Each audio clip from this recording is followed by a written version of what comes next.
नमस्कार साथियों, आप सभी का हमारे YouTube चैनल पर स्वागत है। साथियों, आज खंड सेकंड में भाषा फर्स्ट के हिंदी के लगभग 30 प्रश्नों की ये क्लास रहने वाली है। साथियों, आप लेवल 1 के विद्यार्थी हैं या आप लेवल 2 के, दोनों के लिए हिंदी भाषा फर्स्ट महत्वपूर्ण रहती है।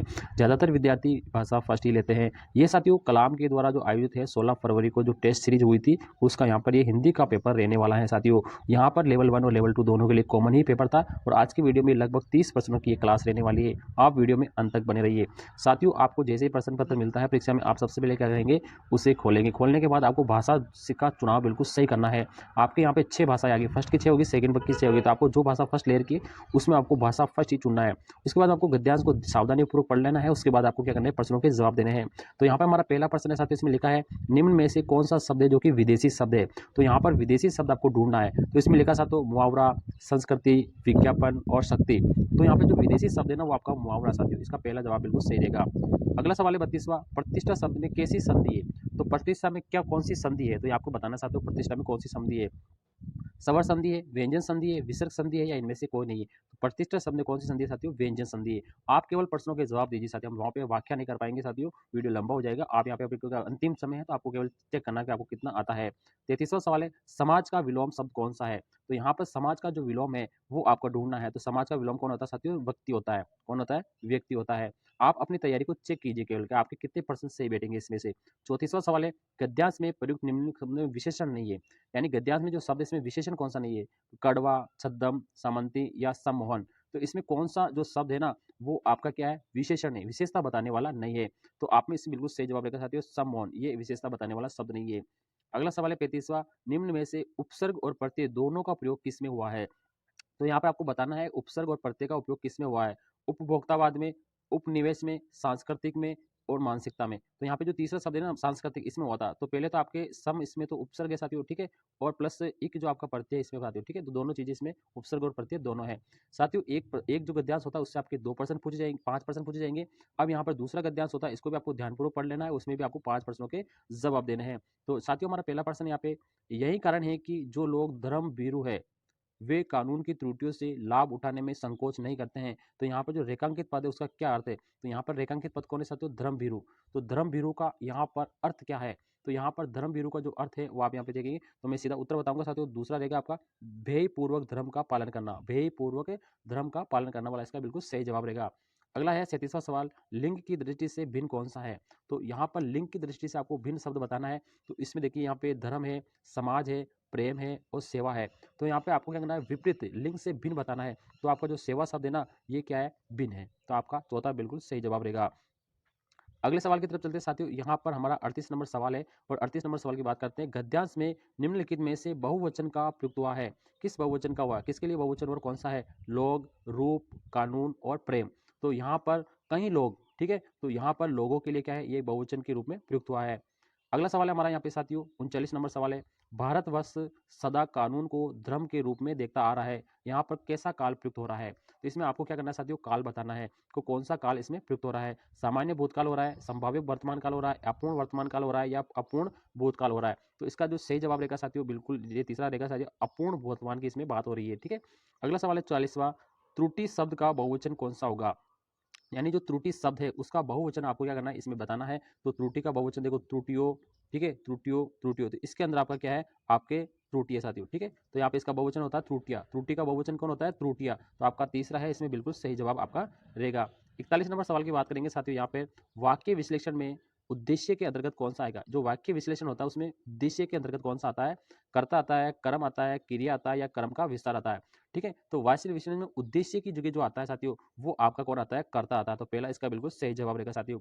आपको साथियों प्रश्नों को बिल्कुल ध्यानपूर्वक पढ़ना है, उसके बाद ही आपको जवाब देने हैं, ताकि आप किसी प्रकार की कंफ्यूजन की स्थिति में नहीं रहे।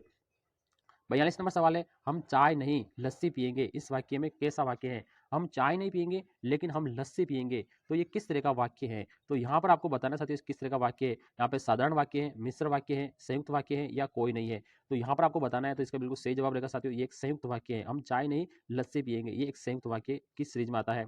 43 नंबर सवाल है, 3 वर्ष बाद मैं जयपुर गया, रेखांकित पद में कौन सा पदबंध है। तो आपको पदबंध बताना है, ठीक है। तो 3 वर्ष बाद इसमें कौन सा पदबंध है। तो यहाँ पर आपका जो सही जवाब रहेगा वो आप यहाँ पे देख सकते हैं कौन सा रहेगा साथियों। तो हम देखते हैं सर्वनाम पदबंध है, क्रिया पदबंध है, क्रिया विशेषण पदबंध है या विशेषण पदबंध है?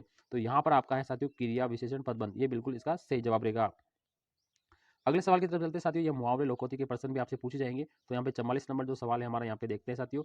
ए संगत आपको क्या करना है, छांटना है। तो यहाँ पर ए संगत का चुनाव करना है, तो इसमें देखते हैं आंचल में बात बांधना, ठीक है, आंचल में बात बांधना, किसी बात को सीख की तरह याद करना, ये बिल्कुल सही है। मिट्टी का मादो कल्पना करना, हंसों में बगुला विद्वानों में मूर्ख, ये सही है।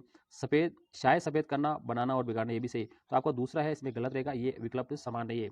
45 नंबर सवाल है, ए संगत विकल्प आपको क्या करना है, छांटना साथियों। तो इसमें ए विकल्प कौन सा है, देखो अर्ध विराम का चिन्ह ऐसा होता है, अल्प विराम का ऐसा होता है साथियों, निर्देशक चिन्ह है ना इस तरह का यहाँ पे नहीं होता साथियों, लाघव चिन्ह आपका ऐसा होता है। तो आपका तीसरा है इसमें बिल्कुल सही जवाब रहेगा कि ये ए संगत वाला ऑप्शन रहेगा। अगला साथियों मुहावरे से संबंधित है, कंगाली में आटा गीला, इस लोकोक्ति का अर्थ क्या है? तो कंगाली में आटा गीला यानी मुसीबत पर और मुसीबत आना, पहला ही इसका बिल्कुल सही जवाब रहेगा। 47 नंबर सवाल है, निम्नलिखित में साथियों यहाँ पर आपके 15 से लेकर 20 तक आपके जो हिंदी की व्याकरण आएंगे और साथ ही 10 या 12% आपके शिक्षण वीडियो के भी आ जाएंगे। आप शिक्षण वीडियो पे जरूर ध्यान देंगे। निम्नलिखित में से हर्बटीय उपागम से संबंधित कौन सा कथन असत्य है? यानी हर्बट उपागम से संबंधित कौन सा कथन है जो कि असंगत है, आपको यहाँ पे छांटना है। इस उपागम के जनक फ्रेडरिक हर्बट है, बिल्कुल सही है। इस उपागम में 5 सोपानों का अनुसरण किया गया, बिल्कुल भी सही है। ये उपागम स्मृति स्तर के शिक्षण पर आधारित है, ये सही है। ये उपागम बोध स्तर पर आधारित नहीं, ये बोध स्तर पर नहीं है, ये स्मृति स्तर पर आधारित है। तो आपका चौथा बिल्कुल इसमें असत्य रहेगा, बाकी बिल्कुल सारे सत्य रहेंगे साथियों। 48 नंबर सवाल की बात करेंगे साथियों, यहाँ पे 48वें सवाल का जवाब क्या रहेगा, देखिए सही सुमेलित आपको करना है साथियों। तो यहाँ पर देखिए गद्य शिक्षण, रचना शिक्षण, व्याकरण शिक्षण और यहाँ पर पद शिक्षण, तो यहाँ पर आपको सही जवाब देना है। तो यहाँ पर कौन सा सही सुमेलित है, सही सुमेलित आपको ढूंढना है, ठीक है। तो यहाँ पर जो पद शिक्षण है ना, ये आपका संवाद, तो यहाँ पे देखिए हम पहले इसमें देख लें ऑप्शन है क्या, देखो हाँ यहाँ पे मिलान की बात हो रहा है। तो यहाँ पे इसका जो चौथा जवाब है ना साथियों, ये आपका चौथा जवाब बिल्कुल इसमें सही रहेगा। यानी पहले में 3 और पहले में 3 आएंगे, दूसरे में 4, उल्टा है साथियों, ये बिल्कुल क्या करता है, तीसरा चौथा दूसरा एक, पहले तीसरा आएगा साथियों आपके यहाँ पे, पहले सबसे पहले देखो तीसरा, सबसे पहले में आपका तीसरा, उसके बाद आपके चौथा, ठीक है, उसके बाद दूसरा और उसके बाद आपका साथियों ये वाला आपका दूसरा आएगा साथियों, और ये पद शिक्षण में पहला आएगा, ठीक है।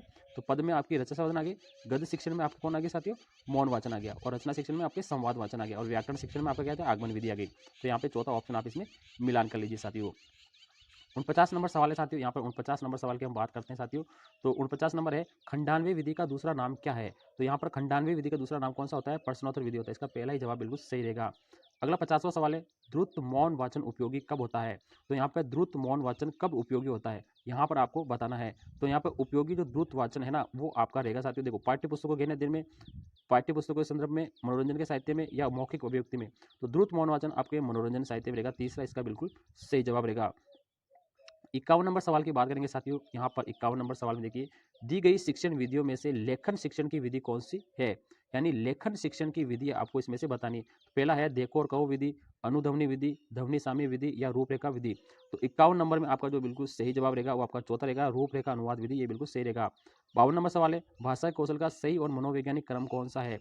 तो भाषाओं का सही और मनोवैज्ञानिक क्रम है वो आपका दूसरा रहेगा, सुनना, बोलना, पढ़ना और लिखना, यानी LSRW वाला रूल आपको याद रखना है साथियों। 53 नंबर सवाल की तरफ चलते हैं साथियों, ये इंपॉर्टेंट है, या साथियों कलाम के द्वारा आयोजित प्रश्न पत्र है। पाठ्य पुस्तक निर्माण में विशेष सामग्री के स्त्रीकरण की सही प्रक्रिया कौन सी नहीं रहेगी? यानी पाठ्य पुस्तक के निर्माण में विशेष सामग्री स्त्रीकरण में कौन सी प्रक्रिया है वो नहीं रहेगी, तो आपको यहाँ पर देखना है। तो यहाँ पे जो ज्ञात से ज्ञात रहेगी, यथार्थ से आदर्श रहेगी, सरल से जटिल रहेगी, यानी कि सूक्ष्म से स्थूल की नहीं रहेगी, ये पहला ऑप्शन आपका गलत रहेगा। 54 नंबर सवाल है, भाषा प्रयोगशाला से संबंधित विशेष कक्ष है, यानी भाषा प्रयोगशाला से संबंधित कौन सा नहीं है? देखो श्रवण, भंडार, परामर्श और ये वाले चारों ही ऑप्शन इसमें बिल्कुल सही रहेंगे। 45 नंबर सवाल की हम बात करेंगे साथियों, यहाँ पर 45 नंबर हमारा सवाल है। तो यहाँ पर 45 नंबर सवाल की बात करेंगे तो देखो, विद्यार्थियों के सीखने में जो रिक्तियाँ रह जाती है उनके निदान के बाद होना चाहिए। सघन अभ्यास, सभी पाठों का व्यवस्थित रूप से दोहराव, शिक्षार्थी और अभिभावक को उपलब्धियों के बारे में समुचित उपचारात्मक, ठीक है। तो इसमें कौन सा ऑप्शन रहेगा, तो आपका बिल्कुल चौथा बिल्कुल सही रहेगा, समुचित उपचारात्मक कार्य होना चाहिए। 56 नंबर सवाल है, एक अच्छे परीक्षण की कौन सी विशेषता सुनिश्चित करती है कि वे पूर्वाग्रह से युक्त है, पूर्वाग्रह से मुक्त है, ठीक है। विश्वसनीयता, वस्तुनिष्ठता, वेदता या व्यापकता। तो यहाँ पे 56 नंबर का जो सही जवाब रहेगा साथियों वो रहेगा वस्तुनिष्ठता, बिल्कुल सही जवाब रहेगा। 57 नंबर प्रश्न की हम बात करेंगे साथियों, यहाँ पे लिखा है दृश्य श्रव्य सामग्री के संबंध में असत्य कथन आपको बताना है। दृश्य श्रव्य के बारे में असत्य कथन के बारे में देखना है। तो देखो यहाँ पर साध्य के रूप में प्रयुक्त होने चाहिए, ये वाला गलत है। सुंदर और आकर्षक रुचिकर होने चाहिए, ये सही है। छात्र के मानसिक स्तर के अनुरूप होना चाहिए, ये भी सही है। साधन के रूप में प्रयुक्त होने चाहिए, साध्य के रूप में नहीं होने चाहिए, ये वाला आपका गलत रहेगा साथियों। अगले सवाल की बात करें 58 नंबर सवाल हमारा यहाँ पे, सतत और व्यापक मूल्यांकन की विशेषता कौन सी नहीं है। तो सतत और व्यापक मूल्यांकन की जो विशेषता है वो तीसरा वाला नहीं रहेगा, इसमें छात्रों की रुचि अभिवृत्तियों पर ध्यान नहीं दिया है। तो ध्यान तो देना होगा साथियों, क्यों ध्यान नहीं दिया, ये वाला ऑप्शन गलत रहेगा। आज का और अंतिम दो सवाल है, दक्षिणी राजस्थान में डूंगरपुर बांसवाड़ा भूभाग पर बोले जाने वाली कौन सी है। तो डूंगरपुर बांसवाड़ा में जो बोले वाली भाषा है साथियों वो आपकी वागड़ी है, ये दूसरा ऑप्शन रहेगा। आज का और अंतिम सवाल है, हमीर काव्य के लेखक कौन है। तो हमीर काव्य के जो लेखक है वो है साथियों नयन चंद्र सूरी। साथियों ये कलाम के द्वारा आयोजित ऑफलाइन टेस्ट सीरीज है, उसके लगभग 30 प्रश्नों की हिंदी शिक्षण लेवल 1 की, लेवल 2 की भाषा फर्स्ट की क्लास थी। वीडियो कैसा लगा, वीडियो को लाइक शेयर जरूर करें, चैनल को सब्सक्राइब करें। थैंक यू, धन्यवाद।